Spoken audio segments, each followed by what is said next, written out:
Welcome everyone to this session of Vital Voices and the conversation that we have today. I want to first begin with a land acknowledgement. We gratefully acknowledge the Indigenous people of the lands we are on today. Even though we are all meeting in a virtual space, it is very important for us to recognize that we have and continue to benefit from the theft and occupation of this land since even before the United States was formed as a nation. Global Rights for Women is located in Minneapolis, Minnesota, with staff throughout Minnesota, and we acknowledge that we are on Dakota and Anishinaabe land. We also recognize the historic discrimination and violence that have been inflicted upon Indigenous people globally. Additionally, we understand the treatment of Indigenous women as a byproduct of colonialism, racism, and misogyny that has perpetuated the continued sexual abuse, disappearance, and murder of Indigenous women here in Minnesota and in many places around the world. So please join us now in a moment of reflection to acknowledge the harm of the past and present, and to consider how you can join the effort to dismantle the continued oppression of Indigenous communities and restore justice. And also, since people are joining here from around the world, at this time, if you would like to put into the chat the land that you are personally acknowledging, we would appreciate that.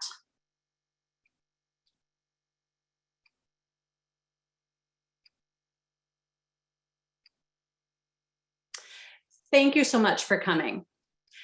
This is Global Rights for Women conversation series, Valiant Voices. And I am Lori Flohaug. My pronouns are she and her, and I will be today's moderator. I am the Director of Law and Policy for Global Rights for Women, an organization with the mission to end domestic and sexual violence around the world. Valiant Voices is a conversation series created by Global Rights for Women that features the human rights advocates and survivors who are addressing injustice and disrupting oppressive systems that cause harm. These are the stories of powerful leaders creating change in their communities and around the world. We are live streaming on Facebook today, and we welcome your comments there or in the Q&A section on Zoom. After the conversation, we will also be sending out a link of the recording. And so I am beyond delighted and pleased to introduce our panelists to you. I'll first introduce Mr. Ulester Douglas as the Deputy Director of Men Stopping Violence. Ulester is a psychotherapist with extensive experience working with families impacted by violence. Ulester is provided training in 40 states, Europe, and the Caribbean to community organizations, universities, corporations, and government agencies. Ulester was appointed as a commissioner to the Georgia Commission on Family Violence. Ulester has authored articles and curricula on family violence and other human rights issues, including the article, Men Stopping Violence's Definition of Male Sexual Violence Against Women. Thank you, Ulester. I would also like to introduce Mr. Scott Miller. Scott is the Executive Director for the Domestic Abuse Intervention Programs. Scott coordinates Duluth's coordinated community response to domestic violence by managing the system change efforts and men's nonviolence program. Scott trains internationally on the Duluth model method of organizing. He develops specific community interventions and creates new curricula for communities working to end violence. Scott has co-authored the Domestic Abuse Intervention Program's Men's Nonviolence Curriculum, Creating a Process of Change for Men Who Batter. Scott is an expert witness in criminal and civil trials to explain the tactics of abusers and the associated risks. Thank you so much for coming, Scott. And then lastly, I would like to introduce Melissa Scaia. In her position as the Director of International Training at Global Rights for Women, Melissa brings a wealth of experience as the former Executive Director of Domestic Abuse Intervention Programs, also known as the Duluth Model. She was the Executive Director of Advocates for Family Peace for 17 years, a local domestic violence advocacy program.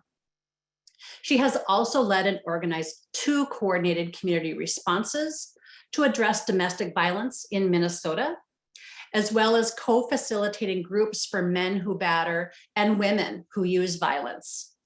As a qualified expert in the state of Minnesota, Melissa testifies as an expert witness on domestic violence in criminal court cases. Thank you, Melissa, for joining us. Now we're going to first start with some questions for the panelists. And when we think about today's topic of can he change, we think about how men can come into certain men's intervention programs or battering programs. They may come in through a court order, through either criminal court, family court. They may come in from a referral from Child Protective Services, or they may self-refer. However they come into the program, the question remains, can he change? Or is the question much bigger than that? And this is what we're going to talk about here today. So Melissa, I'm going to first ask you a question. I know that you've talked about and trained others on successfully launching a program for men that is aligned around addressing male abuse of women as a social problem with various systems of oppression, versus talking about men's violence as perhaps a mental health problem or a relationship issue, or stemming from childhood trauma that must be addressed, or linked to some type of addiction issue. Melissa, can you talk more about why this is important, even when some of those other issues may be present, and how do you address this with men in your groups? Yeah, thanks, Lori. And then I'll ask you, Lester and Scott, to add on to what I'm going to say. So the thing that we have to understand in part is that we're not saying that men who come to our groups don't have chemical dependency, that they don't have mental health issues, and they don't have childhood trauma. What we do know, though, is that this problem of violence against women gets created by the inherent inequality that exists in our communities, in our cultures. And I know many who live and work in the US think, well, you know, things are better here for women. Women have more opportunity. The reality is, though, is that there's still a belief system that abusers have and that still exists in the culture about the role of women. And so in part, the reason why we get together men in groups is because we see it as a social problem, right? Is that men grow up in this culture, right? And the other piece of it is, you know, I have a young son. It's been a hard time to raise a young son in this culture, and the thinking that there is, it's been a real challenge. Particularly the last 5 years have been challenging. And so what I would say to that is, we're not saying that mental health issues don't exist. What we're saying, though, is that if you don't change the belief system, right? If you don't change the thinking that, for example, when she spends money that you don't want to, you get to hit her over it, right? Or you get to throw things around the house. That's thinking that says, when you do something I don't like, I get to act like this, right? And so what we're saying is that lots of people have childhood traumas who don't use violence, including women, for example. And so we want those things addressed. But what doesn't get talked about enough is sexism, which is the inherent inequality that women experience in the culture and still here in the US. So Scott, Ulester, add on, what would you have to say about this question?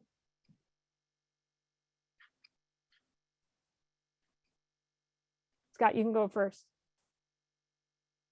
Okay. Yeah, I think that this, there are co-occurring struggles that can make change difficult. So as Melissa said, it's not like we're not going to address them. If there's active chemical dependency going on, it's going to be really tough to think through, how have I been socially constructed to think about myself as a man? How have do I think about my relationship with my partner and what I get to do? So those things, are necessary to be addressed.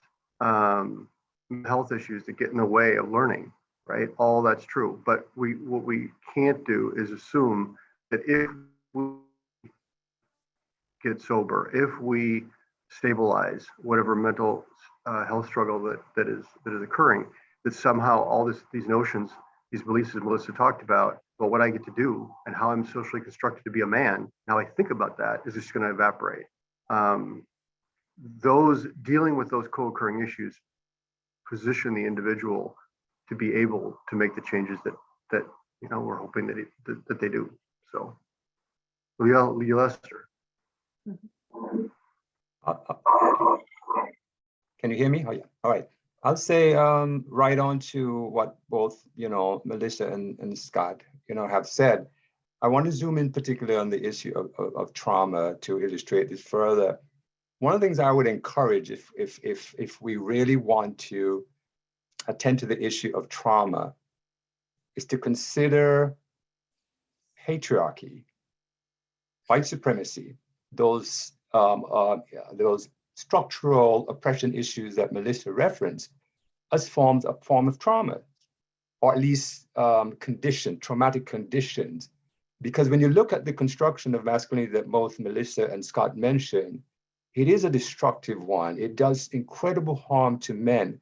And if we really want to spend some time on trauma in the limited time we have in these intervention spaces, I think it can be best used to serve women, children, men, all communities, to look at the damage that these structural oppressions have done to men, and focus in on that, because most of us have had some form of traumas, childhood traumas, and those spaces aren't the spaces really to attend to them. But as far as attending to the issue of particularly male violence against women, I wish that a key part of the curriculum to repeat would be to address the absolute incredibly damage that patriarchal masculinity has employed on men's lives.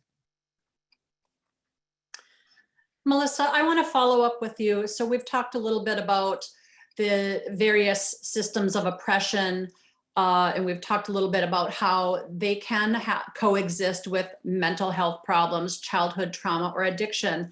But can you explain a little bit more about, what if there's just a relationship issue? If this individual, these two individuals just don't get along or don't have communication skills, how do we address that in the larger society? Yeah, well, that's part of it, is that a lot of people think that that's the cause of this problem, right? Which is that it's a relationship issue. And what we say that it's not, right? Which is that when you enter violence and the thinking and the entitlement that says, I get to, tell you what to do, where to go, how to think, that's the problem I see in a lot of the work, is the wrong sort of applied theory, right, Lori? And what you're sort of talking about is that there's this thinking that if she would just talk about it differently, right? If she would have the house cleaner or whatever, it may be, if she wouldn't talk back in all those sorts of ways.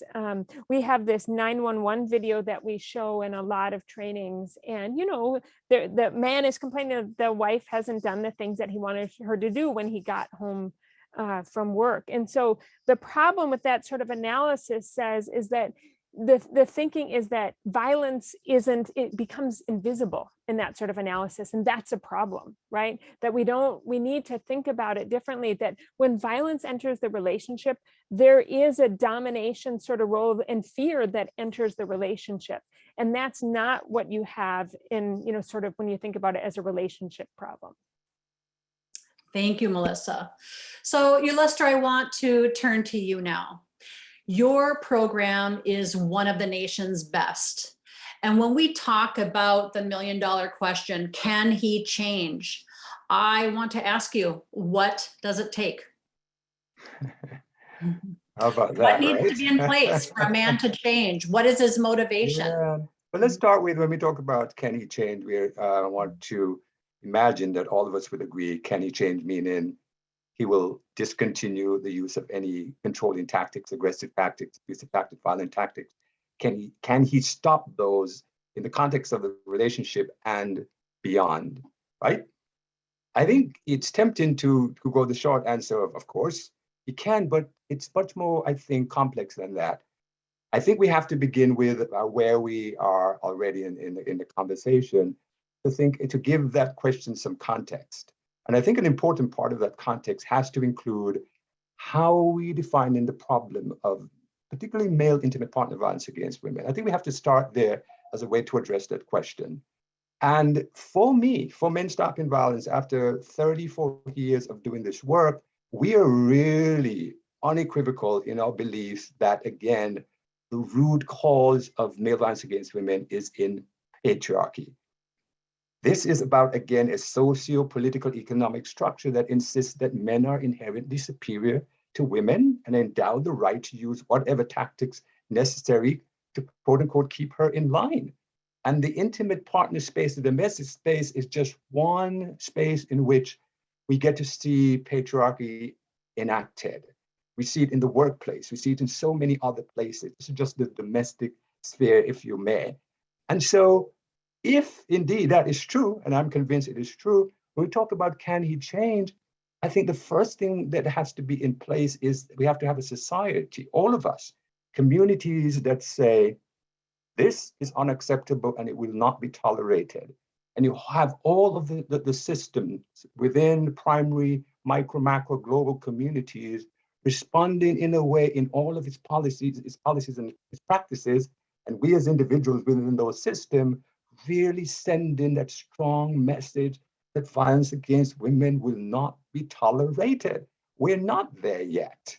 So that has to be the first thing in place, because the temptation here is to frame his views, can he change? It reinforces the idea that male violence against women is a problem of individual men, you see? And so if we fix all these individual men, we can rest comfortably that we're really making some meaningful impact on a structural problem. And the truth is, I mean, let me be clear. I think it's important to have those spaces that we have for men to do those work, right? Because there's important work that happens in those spaces. But it would be a mistake to really continue to put so much emphasis and believe in that's the solution. It has to be part of it. The bigger part of it is all the structural issues that we are attending to. So if indeed it is not a problem with individual men, again, what is necessary to repeat is we have to have the kind of community accountability. Where are we? What are we doing to ensure and send that message is unacceptable? Because what, again, at Men Stopping Violence, we've learned over the 40 years we've been doing this work from the men, listening to men, is they're watching to see what they can get away with. I have over and over again, we have a class that we teach sometimes, it was a 3-hour class. That's I can say a lot more about it later on. And Suleiman Nuruddin and I, one of my co-instructors, used to do an informal survey of the 40+ men that we saw every 2 weeks to say, how many of you thought you would be here as a consequence for the behavior that you've enacted on your partner? 1 out of every 45 men. That makes sense to us that he thinks he can get away with it because that's what the culture has done and continue to do, to blame victims and to make it possible for men to get away with it. So that's number one. I think the other part that has to be in place is if we want to go back to the individual man, it's got to be self-interest. That is the nature of privilege. Because when you have the system working for you on so many levels, there's not much motivation to want to change, right? If we think about white supremacy or racism for white folks, system is working for them. There's not a lot of motivation to want to do anything about it. It's got to be oftentimes self-interest, regretfully. So there have to be some understanding and belief there's consequences for me if I use this behavior. There's got to be belief that I'm going to benefit somehow by investing in change. Self-interest. And third, I would often say when I'm asked, hey, if there's one piece you would have in the curriculum, what would it be? And I said, undoing those internalized messages, training about what it means to be a man, what I'm calling patriarchal masculinity. Those tenets, those ideals have been internalized. And part of that includes the will to use violence.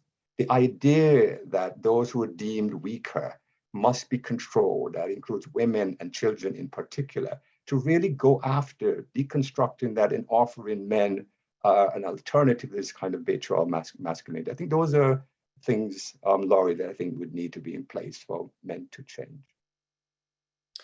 So when we talk specifically, Ulester, about motivation to change, so you talked a little bit about how if he is benefiting from his position in society as, you know, the person that receives and is able to walk through his world benefiting from patriarchy, then when we talk about motivation, I'm thinking about when an individual is, you know, when a man is court ordered to attend a program versus somebody who, you know, so he has that external motivation to at least show up and attend the program. And then we also have perhaps a single individual who maybe is having problems in his marriage or in his relationship, and maybe a therapist has recommended that he go to this program, and he has some type of internal motivation in that he just doesn't want to get divorced or doesn't want his partner to leave him. So can you speak a little bit about, again, a little bit about that internal and external motivation, and what are you seeing within your groups? Sure, I get that question often. I think there's a belief by many that men who are quote unquote self-referred somehow do better in these programs than men who are required by the court to participate in the program. That's not our experience. I think, again, that idea of self-interest is a really important one, because those of us who do this work can testify how few men enter into these spaces really motivated to want to do differently. The narrative, the conversation invariably is about her, and basically if she would get her S together, you know, everything would be all right. Very few men really believe there's something problematic about their behaviors, and that it is necessary to want to change it. It's her, it's everything but him more often than not. That's the narrative. And so it's a tall order. There are many men who shift and get to a space to go, okay, I see, there's something here for me. But it's very, very difficult, I think, for a lot of men to get there for the reasons I just described.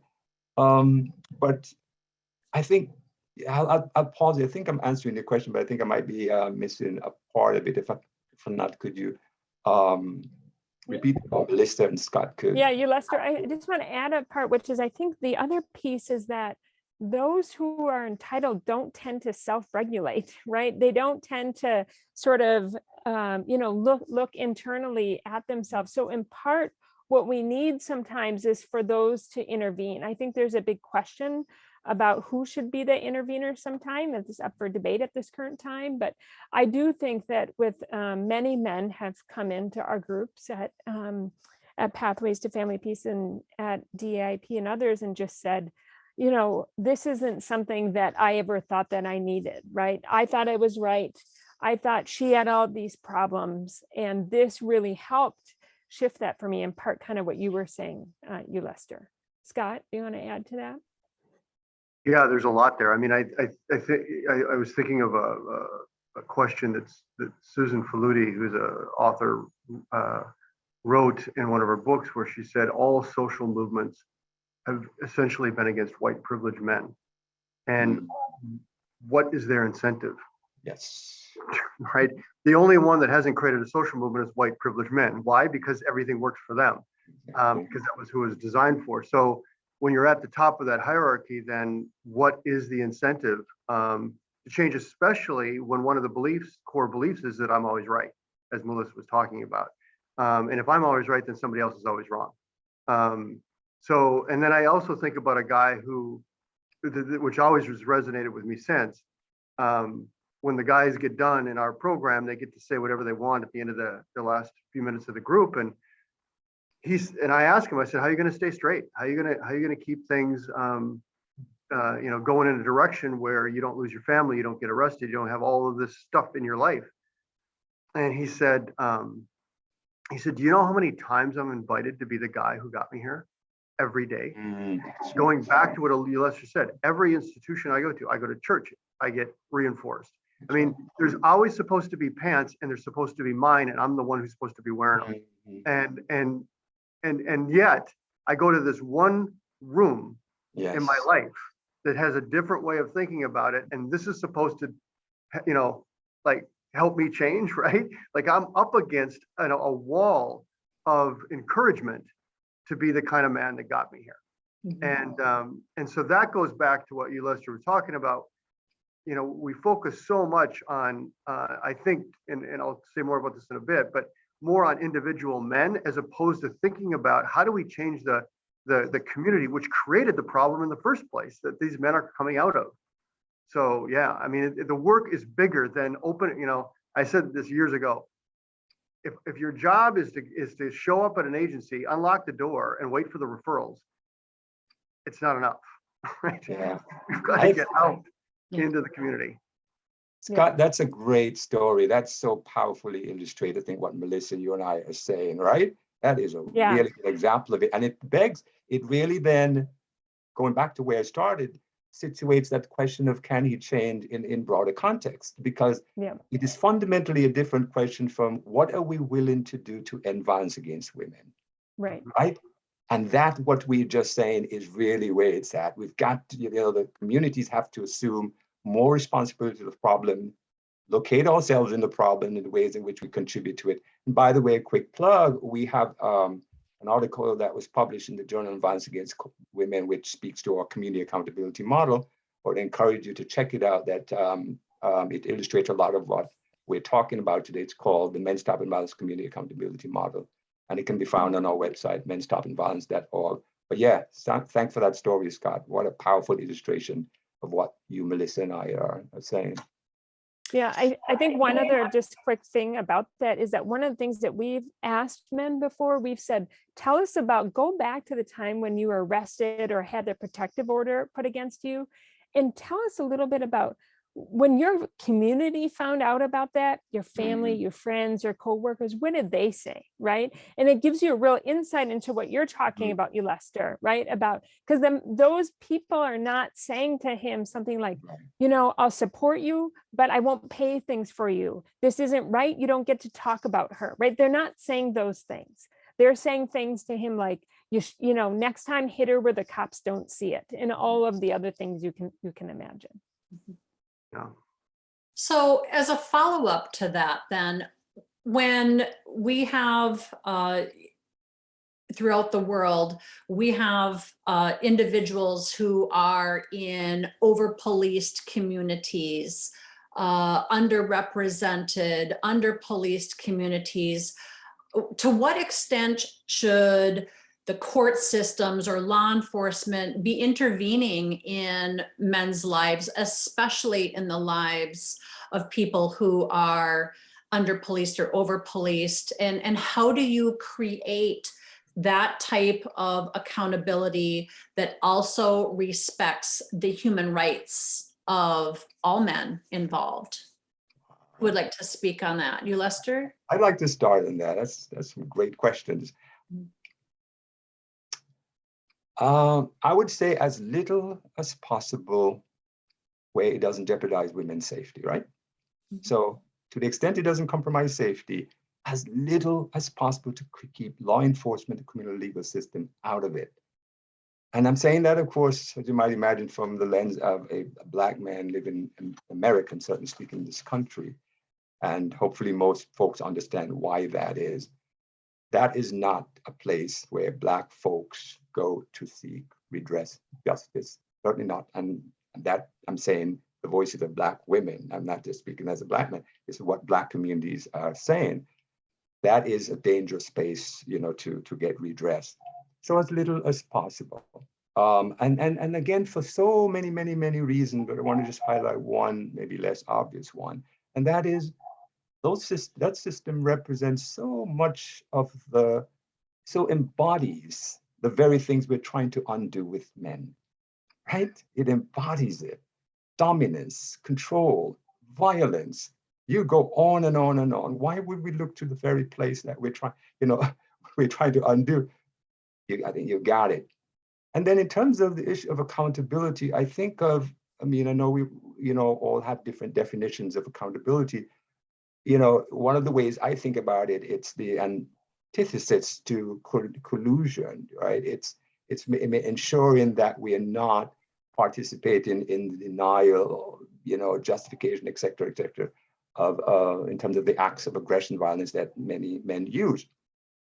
I think an essential part of accountability that does not disrespect individuals' human rights, human dignity, is we've got to locate ourselves in those parties. We got to see ourselves in him.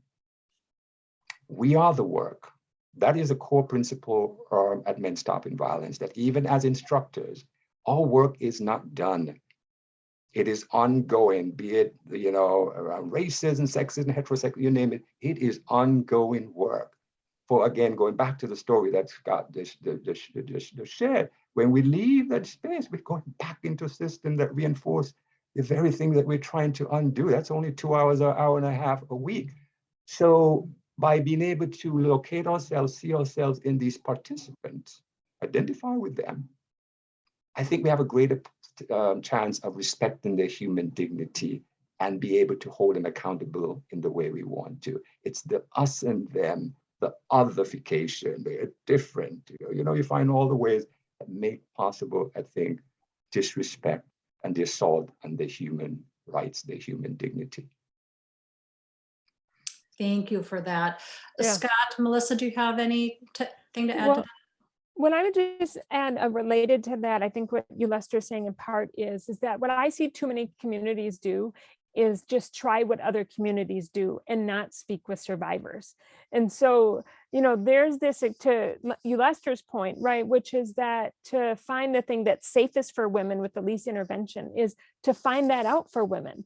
When is the last time any of the people on this call or this, talk have gathered women to find out, right? Who do you call when you need help because he's committing violence, right? And what would be helpful? In some communities, that is the police. In other communities, it's not, right? And so part of it is that we have to find out what is most helpful to women and what will help keep them safe. And I think that in many communities, we just don't know, and that too many communities I've gone to now over Zoom, not in person, but you find a lot of smart people sitting around the table who've never gathered, women who are survivors to find out what they think about what they're doing. And that's a fundamental problem for me. So my encouragement is for people to gather women in that regard. And also, of course, the acknowledgement, that the history of policing, of course, is very, its roots is also very troubling and part of the patriarchy. We also know as well. Scott? Yeah, I don't know where to start. I mean, there's just so much, right? Like, this is great. So one of the things in between what Ulester and Melissa were saying is, I don't get to choose where women should call, right? I need to ask women, where do you call for help? And does it help? And if it doesn't help, then I have an obligation to try and transform whatever that system is. So if you're talking to women in the military, for example, who are being battered on base, civilian law enforcement isn't going to be helpful because they don't have jurisdiction. On base, I need to know that my CO is going to actually do something about this that's going to be safer for me. But that I can't trust that, so that isn't a resource. Like, where do I call? Right? Where's my space? then we did a project with women in the evangelical faith traditions here in Duluth. They didn't call law enforcement. The government was not a resource to them, not because they were against it, but because they didn't want to bring the secular community into their community. So their first call was their pastor. So we had to organize with the pastors because that was their call for help, right? We have a project going right now with a group in Hawaii that's doing really exciting work in indigenous communities. And again, law enforcement isn't their resource. But when they did focus groups with the women, as Melissa was talking about, they found out within community, there was no place for them to call either.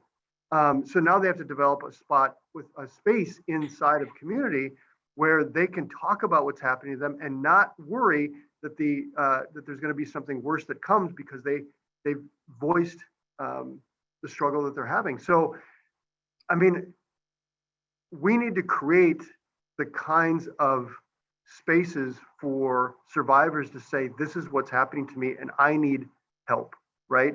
And then what does it look like? They can tell us what it's going to look like.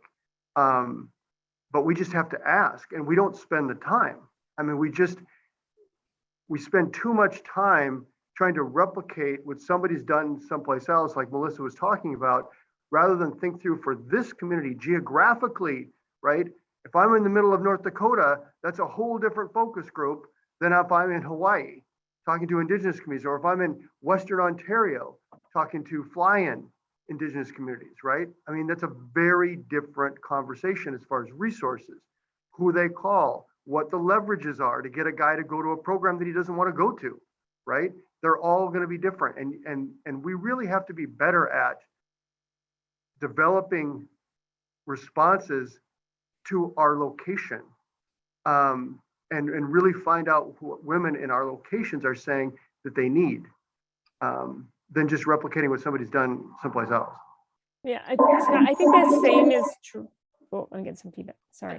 I think the same is true, Scott, also for men's programs, right? That a big gap I see for men's programs is, when's the last time they've talked to a woman or an advocate, right? There's a lot of advocates in this country or crisis center staff around the world for those who are global.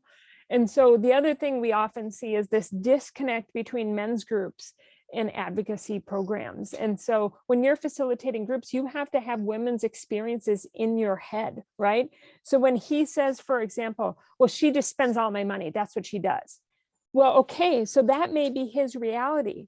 But what I know from a lot of women, because I've talked to a lot of women and make sure I do often, is a lot of women have said to me, I can't hit him back, I can't punch him, I can't do things, but I can spend his money, and that's a thing I can do to him, right? Now, that's a different context. Now, you wouldn't know that, and it's easy to collude, right, with men, unless you have women's experiences and stories in your head for the purposes of men's groups as well. And so specifically to the model that you utilize, Melissa, Scott, and Ulester, would you have a recommendation as to how that works? Is it the type of thing where if there is an individual man within this group that you're contacting his partner on a regular basis, or are you doing a collective of completely different women? So how does that look? Yeah, I mean, I would say that that's a whole other sort of piece of our work, Lori. I'm sort of talking about it in general, right? Which is that facilitators have to have women's experiences of oppression in their head, because what they're hearing is entitlement. And so when a lot of people sort of say, what should I look at for in a curriculum? I would say if there's exercises that look like any couple where there's no violence could do it, it's a red flag to you, right? Because it's not making the violence present, right? And so those are the sorts of things that we have to look for. If they're not addressing masculinity, right? Like Ulester and Scott have said, that's a big red flag to you, right? In terms of what's happening. So what I'm sort of talking about is lots of men's groups operate completely independent of any women's groups and never talk to them, right? So you're gonna inherently collude with men if you don't have that experience, right? You're just going to, because and if you have to even know it, like I was an advocate many years ago. I still volunteer as an advocate, so I know what it's like today, right? There's a difference today in the culture, right? So I have that in my head when I'm talking with women. Yeah, Scott, you speaking go speaking ahead. of again, our principle, we are the work. We as facilitators got to do all work, because what you're talking about there, Melissa, is the replication again of a key part of patriarchy, which is making invisible women's voices, and how easy that can happen, right? She just disappears in that room, and there we go. We're right there, trying to do the work and enacting key part of patriarchy. Women's experiences disappear. And in this case, survivors. Yeah. So Scott, I now want to turn to you. So we've been talking a little bit about, this whole, the change in way we advocate for safety and putting accountability on people who are causing harm, and making sure that there's the important aspect of any type of programming is centered around survivor needs and safety. So how do we measure success? How do you keep survivor needs and survivor safety front and center for both the man and his partner or former partner when you have this whole male behavior change program? And we know that we have to challenge the thinking of society, change, again, the ways that we advocate.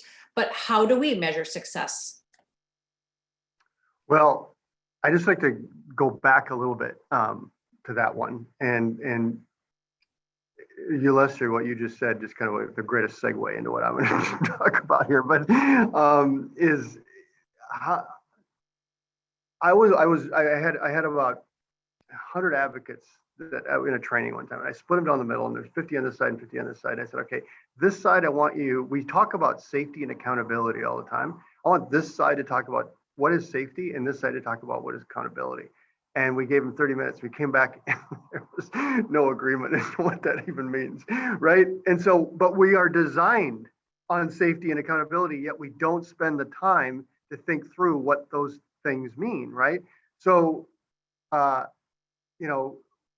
Ulester, Melissa, myself, we do lots of training for people who do this work in the space.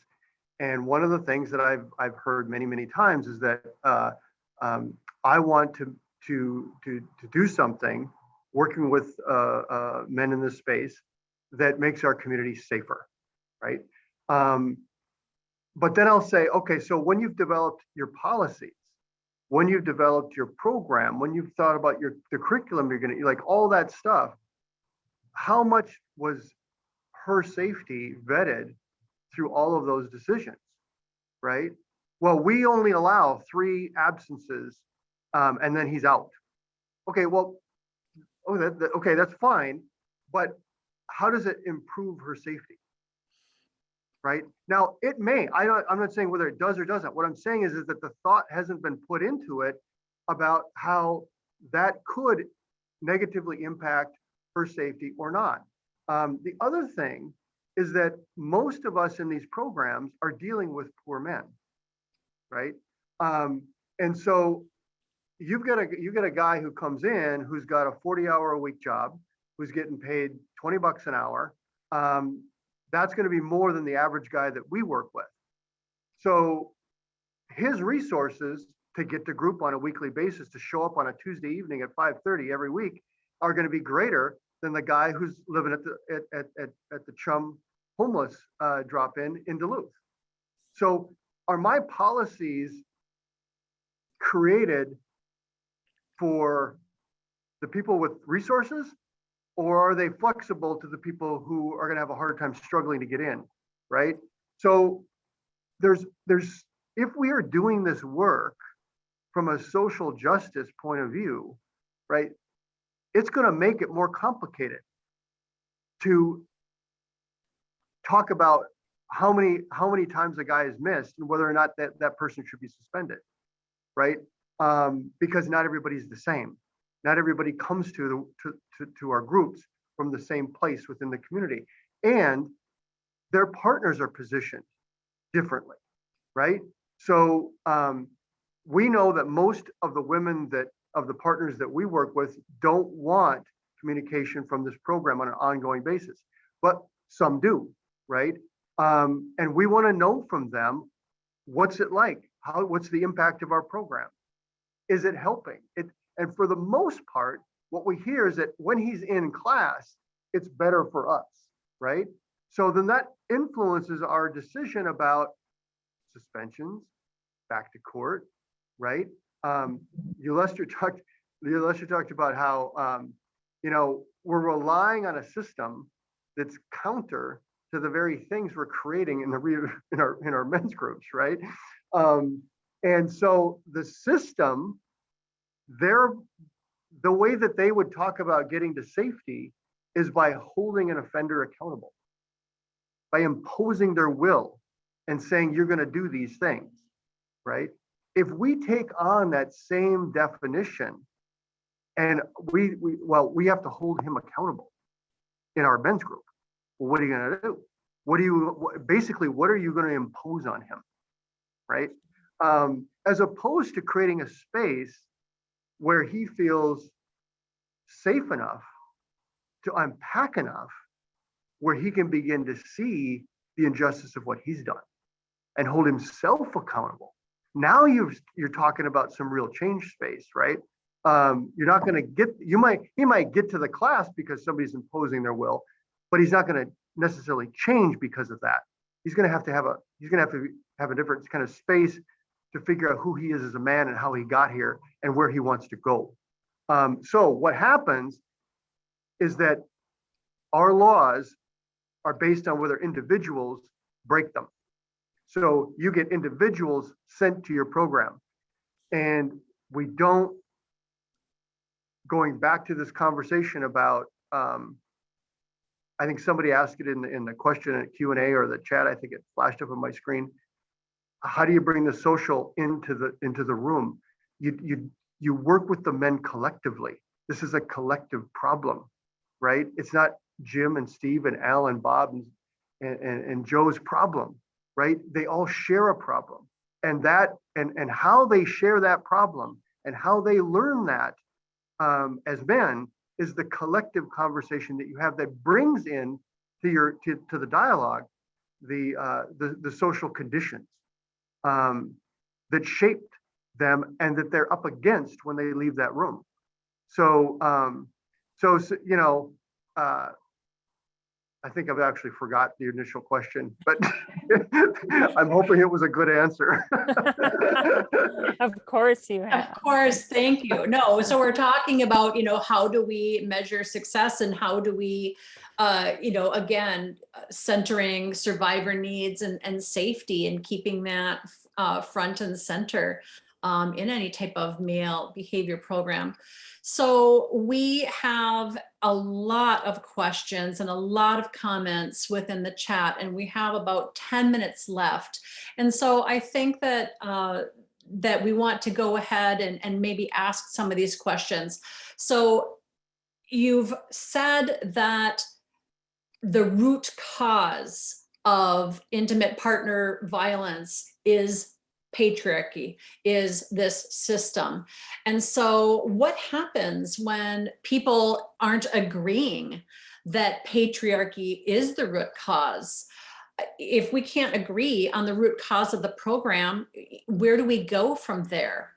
And when we have people who are thinking that intimate partner violence is an equal issue for men and women, and we have women who are using resistive violence. Can you talk a little bit about that, Ulester, Melissa, Scott? Well, I'll just say that I was recently on a call with some practitioners who are doing women's group. And I think the thing about it that was so hard for me is that there's a bit still of this universal thinking that we think of all violence as the same, right? And so, and what I sort of see in this that discussion in particular is that there's a lack of analysis of seeing the social structure of the problem. And so part of it you have to understand is that when the three of us sort of say this, is that we don't need just us to think it in men's group, right? Like I remember when I started in group in working as a Scott's boss, as I like to say, when I was Scott's boss and I was at a probation meeting and a probation officer talked about patriarchy, I was like about fell off my chair because it was the first probation meeting, right? And so I knew I was in a different place when I worked in Duluth, when the analysis amongst all the providers was the same. It's different, right? When everybody sees the problem as the same. So to your question, Lori, my point is that you're not going to have a coordinated community response, right? When a guy hears 10 different messages about what he's done, right? It's not, you're not setting up a successful community for him to change. Ulester? Well, I would say it makes sense to me that some of us struggle to want to look at structural inequality as problematic. Let me just emphasize again, and I feel very, very strongly about this. Again, I think it is strategic, speaking here in the United States, to want to continue to frame so much about social ills as problems of individuals. It is to serve the interest of the powerful. Take race, the continued investment in terms of the challenges that people of color have in this country, to frame it as their own shortcomings, rather than go back to the history and all the structural stuff that is put in place that makes it difficult for people of color to actualize their full potential in this country, right? Whom does it serve to frame it as an individual? Okay, you can fill in the blank, right? Around gender, and I understand it's a social construct. Likewise, oh yeah, just make it about these few individual bad guys who have a problem and just fix them and everything will be fine. Whose interest does that serve? It's not women's interest, right? Because there's a structural arrangement there that is making it difficult for women to actualize the full potential in this country. And again, not just in the interpersonal domestic sphere, every other place. This is just one area we're focusing on.